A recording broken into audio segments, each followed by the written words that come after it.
يا أيها الذين آمنوا إذا نودي للصلاة من يوم الجمعة فاسعوا إلى ذكر الله وذروا البيع ذلكم خير لكم إن كنتم تعلمون. ورحمۃ اللہ وبرکاتہ. رب اشرح لی صدری ویسر لی امری واحلل عقدۃ من لسانی یفقهوا قولی. رب ادخلنی مدخل صدق واخرجنی مخرج صدق واجعلنی من لدنک سلطانا نصیرا. جیسے کہ آپ کے علم میں ہے، پہلے خطبے میں ہم تقوی الہی سے متعلق بات چیت کرتے ہیں اور دوسرے خطبے میں ہم مناسبت سے متعلق بات چیت کرتے ہیں. خداوند تعالیٰ نے انسان کو اشرف المخلوقات بنایا. اس کی مخلوق میں مختلف اقسام پائی جاتی ہیں اور ان تمام مخلوق کو خادم بنایا ہے انسان کا. یعنی اتنا بڑا مرتبہ خدا نے انسان کو عطا کیا، اشرف المخلوقات، بہت بڑا عہدہ دیا. اب جتنا عہدہ بڑا ہوتا ہے اتنی ذمہ داریاں زیادہ ہوتی ہیں، جتنا عہدہ بڑا ہوتا ہے اتنی مشکلات زیادہ ہوتی ہیں، اور جتنا عہدہ بڑا ہوتا ہے اتنی پوچھ گچھ بھی زیادہ ہوتی ہے. بس آپ سے جو پوچھ گچھ ہوگی، جو سوال جواب ہوگا قبر میں یا قیامت میں، وہ آپ کے عہدے کے مطابق ہے. ایرانی کہتے ہیں نا، جتنی بڑی چھت ہو برف بھی اتنی زیادہ ہوگی. بامش بیش برفش بیش. بس ہمیں چاہیے کہ اپنی ذمہ داریوں کو نبھائیں، اپنے کاموں کو نبھائیں. اب ہماری ذمہ داری کیا ہے کہ وہ تمام مخلوق جو ہمارے انڈر ہے، وہ تمام مخلوق جس سے ہم بالاتر ہیں، جس کو لیے ہمیں خدا نے اشرف المخلوقات بنایا ہے، اس کا خیال رکھیں، اس سے شفقت سے پیش آئیں اور اپنی ذمہ داری نبھائیں. دنیا میں ہوتا ہے جو بڑا ہوتا ہے نا، وہ ہمیشہ کوشش کرتا ہے کہ اپنی بڑائی کا نجائز فائدہ اٹھائے، اور نجائز فائدہ کا بڑائی کا اٹھائے گا اپنے بزرگ پن کا، تو اس کی سزا بھی اسے ہوگی. اور یہ انسان جو اشرف المخلوقات ہے، خدا نے اتنا شرف اسے بخشا ہے. دیکھیں، خدا نے کہیں بھی اپنی تعریف نہیں کی. ملائکہ کو پیدا کیا، خلق کیا، تعریف نہیں کی. جنوں کو خلق کیا، اپنی تعریف نہیں کی، اپنی ستائش نہیں کی. لیکن جب انسان کی خلقت کا مسئلہ آیا تو کہا احسن التقویم، کہ میں وہ پروردگار ہوں جس نے انسان کو خلق کیا. یعنی اتنا بڑا آپ کا مقام ہے، اتنی بڑی منزلت ہے. تو اس کے لیے ضروری ہے کہ آپ خدا کے قوانین کا خیال رکھیں، تاکہ جو منزلت آپ کو ملی ہے، جو مقام آپ کو ملا ہے، جو بڑائی آپ کو ملی ہے، وہ اس کا آپ پاس رکھ سکیں. یہ نہیں ہے صرف کہ ہم اشرف المخلوقات بنا دیا گیا، ہم آزاد ہیں، جو کرتے پھریں، جو کریں، ہم سے کوئی پوچھنے والا نہیں.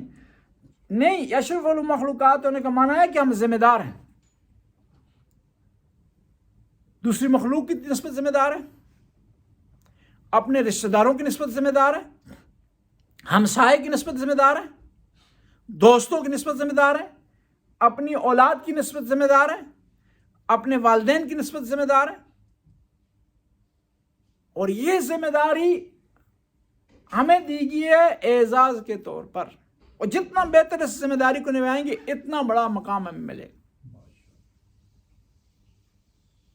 اور اس میں یہ جو ذمہ دار انسان ہے، اس کی 3 ذمہ داریاں ہیں. 3 ذمہ داریاں. کون سی 3 ہے؟ ایک اس سے اپنے متعلق ہے کہ اس نے خود کیا کرنا ہے، اپنے لیے کیا کرنا ہے.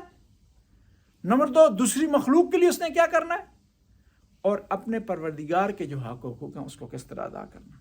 اگر صحیح ادا کرے گا تینوں رابطوں کو، تینوں قسم کے حقوق کو، تو وہ کامیاب ہے. اگر کہیں بھی اس پہ خلل آ جائے گا، کامیاب نہیں. امام جعفر صادق سے کسی نے سوال کیا،